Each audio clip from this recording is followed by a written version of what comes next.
Right now, competition for homes in the metro is fierce. New builds popping up all over the place as developers rush to meet demand. And many would-be homeowners feel they're just being priced out. Denver 7's Russell Haythorne takes a 360 look at one concept. It hopes to boost the supply of affordable homes by taking a second look at established properties.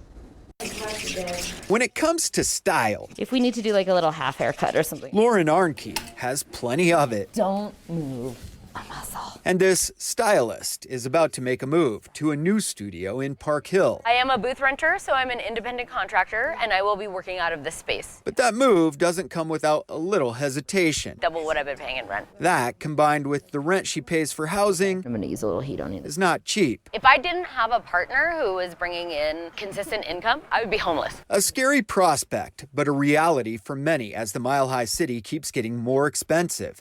And it's that affordability issue that has cities like Denver now exploring an interesting concept, naturally occurring affordable housing, or NOAH. It protects neighborhoods and it preserves existing housing stock, so we're not completely reliant on demolition and rebuild on everything. Let's take that concept 360 with urban planning experts, renters like Lauren, advocates for budget housing, and we start with more on that acronym, NOAH. The idea here is to look kind of outside the box of how we've traditionally thought about building affordable housing. Naturally occurring affordable housing, or NOAH, is basically just a residential rental house like this one that was built years ago, say the 60s, 70s, or 80s, that hasn't had many updates, if any at all, and therefore rents for cheaper than something that's new or has been updated. It's just a house that's old that you can rent, and it's not subsidized by the government. It's aged. Precisely. How do we preserve that?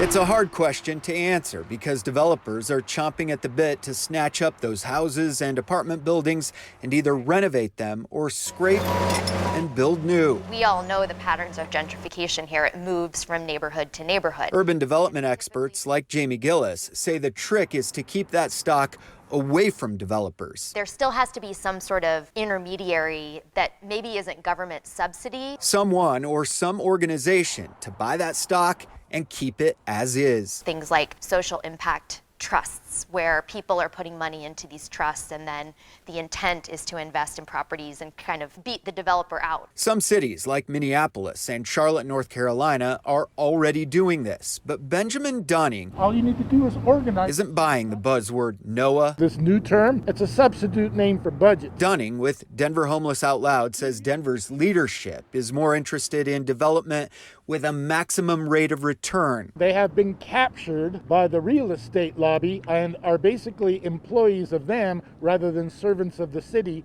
although they will tell you different. He says Homeless Out Loud's research indicates there are roughly 100,000 potential evictions on the brink of being processed after the COVID moratorium is lifted. Everybody winds up out on the street. We need to change policies in order to build the right kind of stuff so people can afford to live. He believes there's great public support for tiny home villages as well as sanctioned camps.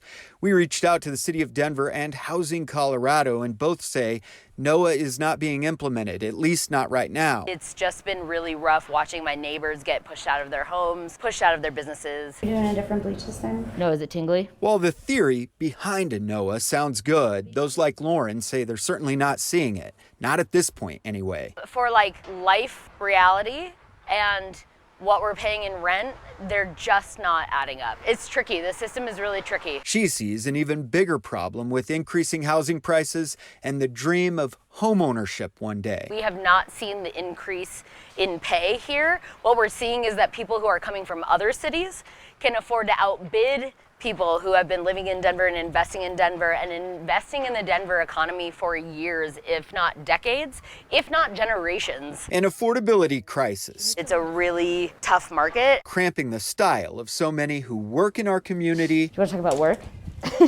work? Struggling to afford to live in our community. Russell Haythorne, Denver 7.